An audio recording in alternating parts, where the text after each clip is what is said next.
കാഴ്ചക്കുറവ് കണ്ടെത്തിയ PT5 കാട്ടാനയുടെ ചികിത്സ പൂർത്തിയായി. Radio collar ഘടിപ്പിച്ചു.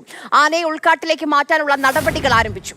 നമുക്ക് ദൃശ്യങ്ങൾ കാണാം. ആ ദൗത്യം വിജയകരമായി തന്നെ പൂർത്തിയാക്കിയിട്ടുണ്ട്. ആ ദൃശ്യങ്ങൾ ആദ്യം കാണാം.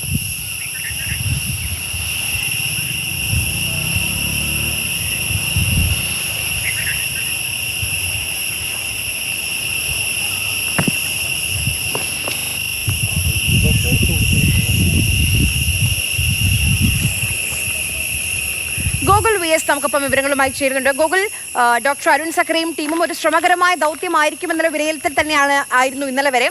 പക്ഷേ വിജയകരമായി അത് പൂർത്തിയാക്കി. ഇനി എപ്പോഴായിരിക്കും ഉൾക്കാട്ടിലേക്ക് തുറന്നു വിടുക PT5നെ? അതായത് ഇപ്പോൾ ഈ ആനയുള്ളത് PT5 ഉള്ളത് കാട്ടിൽ തന്നെയാണ്. അതിൻ്റെ കുറച്ച് ഉള്ളിലേക്ക് കൂടി അതിനെ നീക്കി വിടുമെന്നുള്ളതാണ് അറിയാൻ കഴിയുന്നത്. കുങ്കികളെ ഉപയോഗിക്കേണ്ട കാര്യമില്ല, അല്ലാതെ തന്നെ ഈ PT5നെ അങ്ങോട്ട് വിടാൻ കഴിയുമെന്നുള്ളതാണ് വനംവകുപ്പ് വിലയിരുത്തിയിട്ടുള്ളത്. ആനയുടെ കണ്ണിൻ്റെ ചികിത്സ പൂർത്തിയായി. ഏകദേശം ഒരു 3.5 മണിക്കൂറാണ് ഈ ദൗത്യമാകെ നീണ്ടു നിന്നത്. നമ്മൾ ഈ കഴിഞ്ഞ, അതായത് ഇതിനു മുൻപ് പാലക്കാട് വെച്ച് നടന്ന ഒരു വലിയ ആന ദൗത്യം PT7 ആണ്. അത് വെച്ച് താരതമ്യം ചെയ്യുമ്പോൾ ഇതൊരു പക്ഷേ അത്രമാത്രം ബുദ്ധിമുട്ടുള്ളൊരു ദൗത്യമായിരുന്നില്ല. പക്ഷേ എങ്കിലും ഇതൊരു ചികിത്സ ഈ ആനയുടെ കണ്ണിന്റെ അസുഖം ഭേദമാക്കണമെന്നുള്ള ഒരു വലിയ വെല്ലുവിളി വനംവകുപ്പിന് മുന്നിലുണ്ട്. അത് അനുസരിച്ചാണ് ഈ മയക്കുവെടി വെച്ച് ഇതിനെ പരിശോധിച്ചപ്പോൾ വെച്ച് മറ്റു കാര്യങ്ങളൊക്കെ ചെയ്ത് അതിനെ തന്നെ പൂർണ്ണ ആരോഗ്യവാനായി തന്നെ തിരിച്ചു കൊണ്ടുവരാൻ കഴിയുമെന്നുള്ളൊരു പ്രതീക്ഷയിലാണ് വനംവകുപ്പുള്ളത്. പിടികൂടി ചികിത്സിക്കുന്ന ദൗത്യം പൂർത്തിയായി. റേഡിയോ കോളർ ഘടിപ്പിച്ചു കഴിഞ്ഞു. ഇനി ആ ആന മയക്കം വിട്ട് വരുന്നതുവരെ നിരീക്ഷിക്കും. അതിനുശേഷം മയക്കം വിട്ട് വരുന്ന മുറയ്ക്ക് അതിനെ കൂടുതൽ ഉൾക്കാട്ടിലേക്ക് വനംവകുപ്പ് ഉദ്യോഗസ്ഥർ ചേർന്ന് തുരത്തുമെന്നുള്ളതാണ് അറിയാൻ കഴിയുന്നത്. ഏതായാലും കുറച്ച് നാളുകളായി കണ്ണിന് പ്രശ്നമായി PT5 ഈ ജനവാസ മേഖലയിലൊക്കെ നടക്കുന്നു. അങ്ങനെയുള്ള വലിയ രീതിയിൽ ജനങ്ങളൊക്കെ തന്നെ പരിഭ്രാന്തരായിരുന്നു. ഏതായാലും അതിനൊരു അന്തിമ ആശ്വാസം വന്നിരിക്കുന്നു.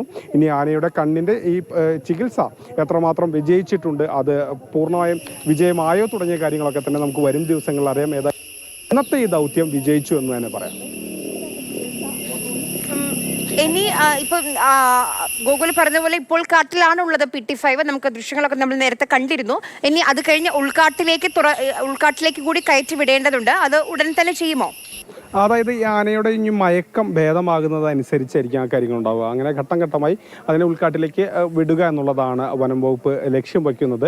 ഏതായാലും ഇപ്പോൾ ആ മയക്കം വിടുന്നതിന് വേണ്ടിയുള്ള കാത്തിരിപ്പാണ്. ആ മയക്കം മാറാനുള്ള മരുന്നുകൾ നൽകിയിട്ടുണ്ട്. അത്തരത്തിലുള്ള ക്രമീകരണങ്ങളുണ്ട്. ഇപ്പോഴും അരുൺ സക്രി അടക്കമുള്ള വിദഗ്ധ സംഘം ഇപ്പോഴും ഈ വനത്തിനുള്ളിൽ തന്നെയാണ്. ആനയെ നിരീക്ഷിച്ചു വരികയാണ്.